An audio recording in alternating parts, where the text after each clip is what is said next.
News Hub, born to fight for right. नमस्कार दोस्तों, news hub में आप सभी का स्वागत है। मैं नुसरत आजमी। चलिए नजर डालते हैं आज की खबरों पे। इजराइल की कैबिनेट ने गाजा सीज फायर की डील अप्रूव की है। पहले फेज में 737 हॉस्टेजेस को रिहा किया जाएगा।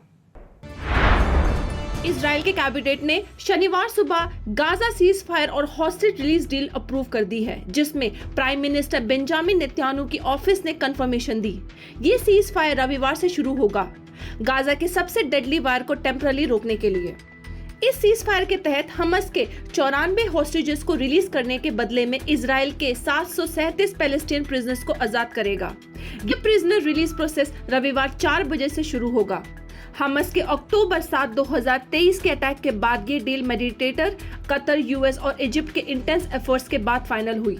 डोनाल्ड ट्रंप और जॉय बिडेन की टीम्स ने भी इस डील को फाइनलाइज करने में काफी रोल प्ले किया है। डिस्प्लेस गाजन अपने घर वापस जाने की तैयारी कर रहे हैं, जबकि इजराइल अभी भी एयर स्ट्राइक्स कर रहा है। गाजा के हेल्थ मिनिस्ट्री के मुताबिक वार में अब तक 46,870 लोग मर चुके हैं। हमास ने वार्न किया है कि अगर इजराइल स्ट्राइक्स कंटिन्यू करते हैं तो ये हॉस्टेजेस के लिए और डेंजर क्रिएट कर सकता है। हॉस्टेजेस के रिलीज और प्रिजनर्स के एक्सचेंज के लिए स्पेशल रिसेप्शन पॉइंट्स और मेडिकल फैसिलिटीज सेटअप किया गया है। ये सीज फायर 42 दिन चलेगी और दूसरे फेज में एक परमानेंट ट्रूस की उम्मीद है। डोनाल्ड ट्रंप के प्रेसिडेंशियल इनॉग्रेशन में नीता अंबानी और मुकेश अंबानी शामिल होंगे, लेकिन प्रधानमंत्री नरेंद्र मोदी जी को नहीं मिला निमंत्रण पत्र। दुनिया के सबसे बड़े बिजनेस टाइकून मुकेश अंबानी और उनकी बीवी नीता अंबानी 20 जनवरी को वॉशिंगटन डीसी में डोनाल्ड ट्रंप के इनॉग्रेशन में शामिल हो रहे हैं। उनका पहला इवेंट होगा Donald Trump national golf club Virginia में शानदार फायरवर्क्स और रिसेप्शन के साथ। लेकिन सवाल ये उठ रहा है कि प्रधानमंत्री नरेंद्र मोदी जी को इनॉग्रेशन के लिए कोई इन्विटेशन नहीं दिया गया है। अंबानी के साथ दुनिया भर के टेक और बिजनेस मोगल जैसे एलॉन मस्क, मार्क जुकरबर्ग और जेफ बेजोस भी इस ग्रैंड इवेंट में अपनी शान बढ़ाने वाले हैं। अंबानी को ट्रंप के साथ कैंडल लाइट डिनर जैसे एक्सक्लूसिव इवेंट्स का मौका मिलेगा। ट्रंप के इनॉग्रेशन में ग्लोबल लीडर्स और मोगल्स, लेकिन प्रधानमंत्री नरेंद्र मोदी जी का नाम नहीं है। क्या ये सिर्फ एक सेरेमनी का मामला है या फिर कुछ बड़ा होने वाला है जिसे हम सब देखने वाले हैं? कोलकाता की अदालत ने शनिवार को RG Kar medical college and hospital के 31 वर्षीय डॉक्टर के बलात्कार और हत्या मामले में कोलकाता पुलिस के एक नागरिक स्वयंसेवक संजय राय को दोषी पाया गया है। कोर्ट उनकी सजा का ऐलान 20 जनवरी को करेगी। पीड़ित को 9 अगस्त 2024 को अस्पताल के सेमिनार हॉल में मृत पाया गया था। सीसीटीवी फुटेज और अपराध स्थल पर पाए गए एक ब्लूटूथ एयरफोन पर घटने से जुड़े होने के बाद जांच में 10 अगस्त को रॉय की गिरफ्तारी हुई थी। इस उग्र अपराध ने देश भर में आक्रोश फैलाया। पूरे भारत में जूनियर डॉक्टर के न्याय और सरकारी अस्पतालों में बेहतर सुरक्षा की मांग को लेकर विरोध प्रदर्शन किया गया था। 12 नवंबर 2024 को शुरू हुई इन कैमरा सुनवाई में 50 गवाहों की गवाही शामिल थी और 9 जनवरी 2025 को समाप्त हुई।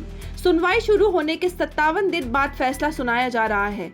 इस मामले ने महिलाओं के लिए कार्यस्थल सुरक्षा और स्वास्थ्य कर्मियों के खिलाफ अपराध को रोकने के लिए सख्त कानून प्रवर्तन की आवश्यकता पर बहस फिर से शुरू कर दी है। सैफ अली खान के अटैक को 48 घंटे से ज्यादा हो चुके हैं। आरोपी अब तक फरार है। पुलिस सीसीटीवी फुटेज की तलाशी कर रही है और अंदाजा लगाया जा रहा है कि आरोपी मुंबई से बाहर भाग चुका है। सैफ अली खान, जो गुरुवार को अपने बैंड्रा के घर में एक चोरी के दौरान हमले का शिकार हो गए थे, अब अच्छे से रिकवर कर रहे हैं। डॉक्टर्स ने कहा है कि उन्हें 2 से 3 दिन में हॉस्पिटल से छुट्टी मिल सकती है। इसी दौरान मुंबई पुलिस अपने इन्वेस्टिगेशन को तेज कर रही है, जिसमें उन्हें नए सीसीटीवी फुटेज मिल रहे हैं, जिसमें सस्पेक्ट को दादर स्टोर पर हेडफोन्स खरीदते हुए देखा गया। बस 6 घंटे बाद जब सैफ अली खान के घर पर अटैक किया गया था, सस्पेक्ट को सबसे पहले सतगुरु शरण बिल्डिंग के दीवार पर चढ़ते हुए देखा गया था, जहां सैफ अपनी फैमिली के साथ रहते हैं। उसके बाद वो सैफ को इंजर करके भाग गया। पुलिस ने सस्पेक्ट को स्लिम, डार्क, कॉम्प्लेक्स और 5 फुट 5 लंबा बताया जा रहा है। फिर वो बैंड्रा रेलवे स्टेशन पर अलग आउटफिट में दिखाई दिया गया। मुंबई पुलिस ने 30 टीम्स को बनाया है और 15 लोगों से पूछताछ की है। एक सस्पेक्ट को डिटेन किया गया था, लेकिन बाद में वो केस से अनरिलेटेड निकला। महाराष्ट्र के चीफ मिनिस्टर देवेंद्र फडणवीस ने पब्लिक को भरोसा दिलाया है कि पुलिस जल्द ही सस्पेक्ट को पकड़ लेगी। इस घटना में मुंबई के लॉ एंड ऑर्डर सिचुएशन और पॉलिटिक्स डिबेट्स भी शुरू कर दी है। सैफ अली खान के अटैक के बाद एक डर का माहौल बन चुका है। ज़ीशान सिद्दीकी ने कहा कि अब बांद्रा सेफ नहीं है। बांद्रा ईस्ट के फॉर्मर एमएलए और एनसीपी लीडर ज़ीशान सिद्दीकी ने सैफ अली खान पर हुई हमले के बाद बांद्रा की सुरक्षा पर चिंता जताई। उन्होंने पुलिस पर अपने पिता बाबा सिद्दीकी के मर्डर केस की काफी छोटी इन्वेस्टिगेशन करने का आरोप भी लगाया है। सिद्दीकी ने कहा, जब मैं बांद्रा में पैदा हुआ था तब और आज के बांद्रा में बहुत फर्क है। अब ये सेफ नहीं रहा। बांद्रा में कुछ महीनों में कई बड़े क्राइम हुए हैं, जैसे बाबा सिद्दीकी का मर्डर, सलमान खान के घर पर शूटिंग और सैफ अली खान पर अटैक।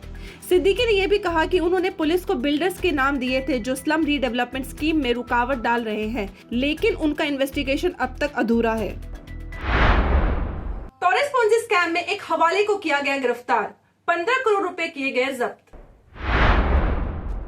इकोनॉमिक ऑफेंस विंग ने टॉरस ज्वेलरी के मल्टी करोड़ पोंजी स्कीम में हवाला ऑपरेटर अल्पेश खारा को अरेस्ट किया है। ये स्कीम जो यूक्रेनियन नेशनल्स द्वारा चलाई गई थी ने उन्होंने हजारों इन्वेस्टर्स से करोड़ की धनराशि का धोखा दिया है। इन्वेस्टिगेशन के दौरान खरा ने 200 करोड़ से ज्यादा के पैसे इंडिया से बाहर ट्रांसफर किया था और खुद को इन्वेस्टिगेशन में कॉर्पोरेट नहीं किया। ईओवी ने लगभग 16 करोड़ की कैश और ज्वेलरी सीज की है, जिसमें इस स्कैम से चलते 5,279 कंप्लेंट सामने आई हैं, जिसमें लगभग 84 करोड़ का लॉस हुआ है। सोशल वर्कर शशिकांत कवाले ने अथॉरिटीज के लेट एक्शन पर भी क्वेश्चन उठाए हैं, जो इस फ्रॉड को रोक नहीं पाए। ज्वेलरी ने 1,25,000 इन्वेस्टर को 6% वीकली रिटर्न्स के प्रॉमिस किया था, लेकिन बिना आरबीआई लाइसेंस के और मनी लॉन्ड्रिंग एक्टिविटीज में शामिल थी।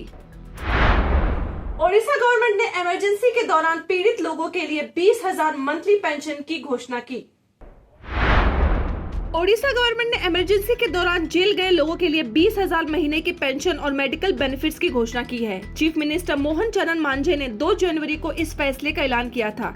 ये पेंशन उन सभी लोगों को मिलेगी जो इमरजेंसी के दौरान 25 जून 1975 से 21 मार्च 1977 के बीच जेल में थे। पेंशन और मेडिकल फैसिलिटी सिर्फ उन लोगों को मिलेगी जो 1 जनवरी 2025 तक जिंदा है। स्टेट गवर्नमेंट को उन लोगों की मेडिकल एक्सपेंसेस भी बियर करेगी। ये बेनिफिट्स 1 जनवरी 2025 से लागू होंगे और इससे पहले के पीरियड के लिए कोई बेनिफिट नहीं मिलेगा। Madhya Pradesh 170 megawatt solar energy Indian railways को प्रोवाइड करेगा।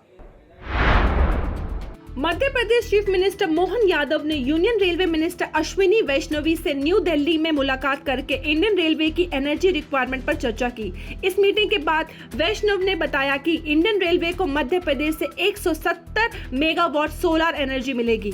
सीएम यादव ने कहा कि ये मध्य प्रदेश के लिए एक महत्वपूर्ण उपलब्धि होगी, क्योंकि राज्य अपने सोलर एनर्जी को बढ़ावा दे रहा है। मध्य प्रदेश की रिन्यूएबल एनर्जी कैपेसिटी 12 सालों में 500 मेगावाट से 7,000 मेगावाट तक बढ़ चुकी है। राज्य सरकार का लक्ष्य 2030 तक इसे 20,000 मेगावाट तक बढ़ाना है। मध्य प्रदेश की रेवा सोलर प्रोजेक्ट दुनिया के सबसे बड़े सिंगल साइट सोलर प्लांट्स में से एक है। ओंकारेश्वर में दुनिया का सबसे बड़ा फ्लोटिंग सोलर प्रोजेक्ट भी बनाया जा रहा है। डिप्टी सीएम एकनाथ शिंदे के बेटे एकनाथ शिंदे की एक वीडियो सामने आई है, जिसमें वो एक सुपर बाइक चलाते हुए नजर आ रहे हैं बिना हेलमेट के। महाराष्ट्र के डिप्टी सीएम एकनाथ शिंदे के बेटे शिवसेना एमपी श्रीकांत शिंदे का एक वीडियो सामने आया है। इस वीडियो में Shrikant Shinde BMW super bike पर बिना हेलमेट के स्पीडिंग बाइक करते हुए दिखाई दे रहे हैं। उनके पीछे एक व्हीकल कॉन्वॉय भी चल रही है। इस वीडियो में उनका ट्रैफिक रूल्स का उल्लंघन करना क्लियरली नजर आता है। महाराष्ट्र के सातारा डिस्ट्रिक्ट में एक औरत के शव के टुकड़े खेत में मिले। पुलिस का मानना है कि अंधविश्वास का मामला हो सकता है। महाराष्ट्र के सतारा जिले में एक भयानक हादसा सामने आ रहा है, जिसमें एक औरत के कटे हुए शरीर के टुकड़े मिलने का मामला सामने आया है। शरीर के अंग एक गन्ने के खेत के पास विदानी गांव के आसपास मिलते हैं, लेकिन धड़ अभी तक नहीं मिला। पुलिस को लगता है कि यह हत्या अंधविश्वास या काला जादू जैसे मामलों से जुड़ा हो सकता है, इसलिए पूरी जांच जारी है। शरीर के अंग पुरानी स्थिति में मिले हैं। मामले की अभी भी जांच हो रही है। नवी मुंबई मेट्रो लाइन 1 का टाइम टेबल अपडेट किया गया है। 20 जनवरी से नए टाइम टेबल शुरू होंगे। 20 जनवरी 2025 से नवी मुंबई मेट्रो लाइन 1 जो बेलापुर और पेंटर को कनेक्ट करता है, एक नए शेड्यूल फॉलो करेगा। मेट्रो अब दोनों स्टेशन से सुबह 6 बजे स्टार्ट होगी और पीक आवर्स में ट्रेन 10 मिनट के इंटरवल पर चलेगी। ताकि पैसेंजर की डिमांड को मैनेज किया जा सके। 17 नवंबर 2023 को लॉन्च किए हुए ये मेट्रो लाइन कम्यूटर्स की फेवरेट बन चुकी है, जो CBD Belapur, Taloja industrial area और सिडको हाउसिंग कॉम्प्लेक्स को कनेक्ट करता है। नए टाइम्स के साथ अब रोज के सफर का एक्सपीरियंस और बेहतर होगा।